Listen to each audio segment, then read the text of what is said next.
Detail చూస్తే TDP రాష్ట్ర కార్యాలయం దాడి కేసులో పోలీసులు దర్యాప్తు ముమ్మరం చేశారు. ఎమ్మెల్సీ అప్పిరెడ్డిపై కేసు నమోదు చేశారు. ఈ కేసులో ఇప్పటికే 10 మంది నిందితులను అదుపులోకి తీసుకున్న పోలీసులు 5గురిని కోర్టులో హాజరుపరిచారు.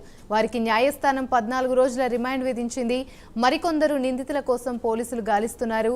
కొంతమంది రాష్ట్రం విడిచి వెళ్లినట్లు సమాచారం.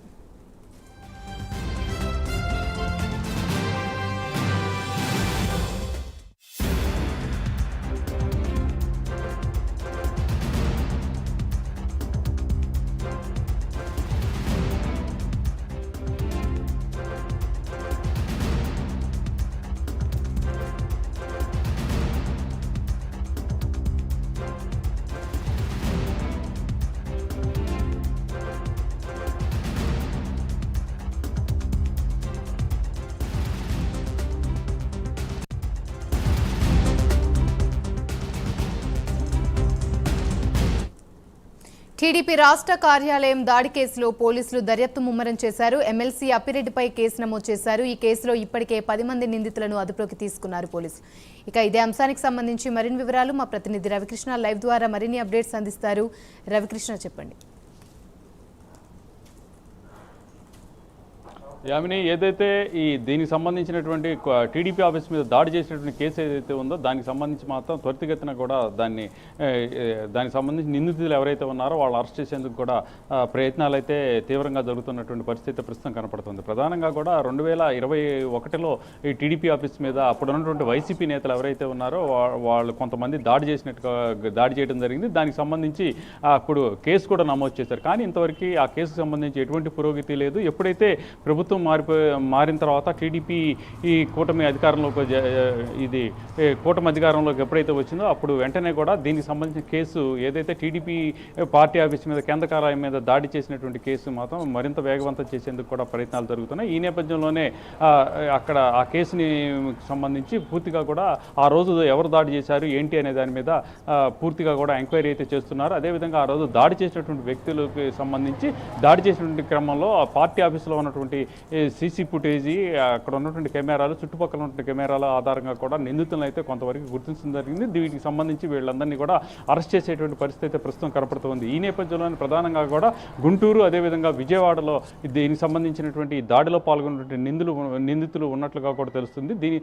అదేవిధంగా కూడా ఈ దాడిలో పాల్గొన్నటువంటి నిందితులు ఎవరైతే ఉన్నారో వాళ్ళని మాత్రం 9 మందిని నిన్నైతే వాళ్ళని అయితే అదుపులో తీసుకున్నారు. వాళ్ళలో ఒక 5గురిని మాత్రం రిమాండ్కి వాళ్ళకి న్యాయస్థానానికి పంపించడంతో వాళ్ళకి రిమాండ్ అయితే విధించడం జరిగింది. మిగతా 5గురిని మాత్రం ఇంకా విచారిస్తున్న పరిస్థితి అయింది. అయితే ఈరోజు మనకు తెలిసినటువంటి తాజా సమాచారం ప్రకారం ఈ కేసుకు సంబంధించి మరో 25 మందిని గుర్తించడం జరిగింది. వాళ్ళందరి మీదుగా ఎఫ్ఐఆర్ నమోదు చేసినట్టుగా కూడా తెలిసింది. ప్రధానంగా ఇక్కడ ఎవరైతే రాజ్యసభ దీనికి సంబంధించి ఎమ్మెల్సీ సభ్యుడైనటువంటి ఎల్ అప్పిరెడ్డి, అదేవిధంగా కూడా దేవినేని అవినాష్, అదేవిధంగా కూడా అరవసీను అనేటువంటి వాళ్ళతో పాటుగా కూడా జరిగింది. వీళ్ళకి సంబంధించి వీళ్ళని అరెస్ట్ చేసేందుకు కూడా పూర్తిగా కూడా పోలీసులు అయితే సిద్ధమైన పరిస్థితి. వాళ్ళ కోసం ప్రధానంగా ఇప్పుడైతే గాలిస్తున్నారు. అయితే ముందుగానే ఎవరెవరైతే అప్పుడు పాల్గొన్నటువంటి నిందితులు ఎవరైతే ఉన్నారో, పాల్గొన్నటువంటి వ్యక్తులు ఎవరైతే ఉన్నారో వాళ్ళైతే మాత్రం ఇక్కడ నుంచి ఎస్కేప్ అయినట్టు కూడా తెలుస్తుంది. వారైతే పరారీలో ఉన్నారు. అయినప్పటికీ కూడా పోలీసులు అయితే తమ దగ్గర ఉన్నటువంటి సాంకేతిక పరిజ్ఞానాన్ని పూర్తి స్థాయిలో కూడా వినియోగించి వాళ్ళని అరెస్ట్ చేసే దిశగా కూడా ప్రయత్నిస్తున్నారు. వాళ్ళు ఎక్కడున్నారు ఏంటి అనే దాని మీద ఇప్పటికే ఆరా తీస్తున్న పరిస్థితి.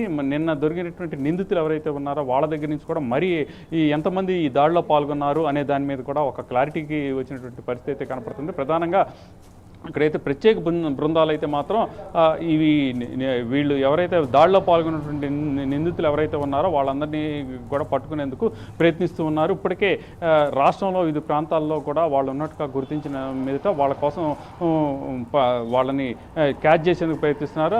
అలాగే కొంతమంది అయితే మాత్రం హైదరాబాద్ వెళ్ళినట్టు, అదేవిధంగా కూడా కర్ణాటక, గోవాలో ఉన్నట్లు, బెంగళూరులో ఉన్నట్లు కూడా సమాచారం వచ్చిన నేపథ్యంలో కూడా అక్కడికి కూడా టీంలు ఉపయోగిస్తున్న పరిస్థితి కనపడుతుంది. ఏది ఏమైనప్పటికీ కూడా ఆ రోజు ఏదైతే టీడీపీ కార్యాలయం మీద దాడి జరిగిన సంఘటన మాత్రం ప్రస్తుతం చాలా సీరియస్గా తీసుకున్నారు. దానికి సంబంధించిన ప్రతి ఒక్కరిని కూడా అరెస్ట్ చేయాలి. ఒక పార్టీ ప్రధాన కార్యాలయం మీద దాడి చేయటం అంటే ఒక దేవాలయం, పార్టీకి సంబంధించినటువంటి వ్యక్తులకి పార్టీ కేంద్ర కార్యాలయం అనేది దేవాలయం లాంటిదని చంద్రబాబు అన్నారు. అటువంటి దేవాలయం మీద దాడి చేశారని ఆ రోజులోనే ఆయన చెప్పారు. అదేవిధంగా కూడా ఇప్పుడు ఎవరైతే పార్టీ ఆఫీస్ మీద దాడి చేసినటువంటి వ్యక్తులు ఎవరైతే ఉన్నారో వాళ్ళందరినీ కూడా కఠినంగా శిక్షించాలని భావిస్తున్న పరిస్థితిలో మరింత వేగవంతంగా కూడా కేసును అయితే పరిష్కరించే దిశగా కూడా పోలీసులు అడుగులు వేస్తున్నట్లుగా కూడా తెలుస్తుంది. Yamini. Right, thank you Ravikrishna.